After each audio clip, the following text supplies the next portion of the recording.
Police वाले मुझे घसीट के ले गए बट कान में कह रहे थे कि ভারতের প্রধানমন্ত্রী নরেন্দ্র মোদীর বাসভবনের সামনে বিক্ষোভ চলাকালে লোকসভার বিরোধী দলীয় নেতা রাহুল গান্ধীকে আটক করে দিল্লি পুলিশ।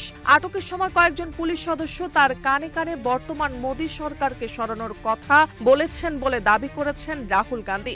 রাহুল গান্ধীর দাবি, বিক্ষোভস্থল থেকে তাকে টেনে হিচড়ে নিয়ে যাওয়ার সময় কয়েকজন পুলিশ সদস্য কানে কানে বলেন, মোদী সরকারকে হটাও। জীবন অবাক না করলে কে করবে? 28% মিল্ক ফ্যাটের অবাক করার সাথে ফ্রেশ মিল্ক পাউডার। জীবন অবাক করুক প্রতিদিন।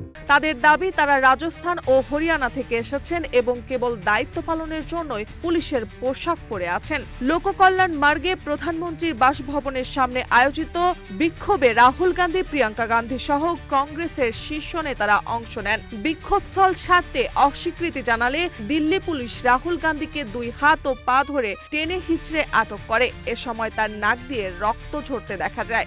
রাহুল গান্ধীর ভাষ্য, দায়িত্ব পালনে বাধ্যবাধকতা থাকলেও অনেক পুলিশ সদস্য বর্তমান পরিস্থিতিতে সন্তুষ্ট নন। ঊর্ধ্বতন কর্তৃপক্ষের নির্দেশে তারা দায়িত্ব পালন করছেন, তবে যা ঘটছে তা নিয়ে তারাও খুশি নন।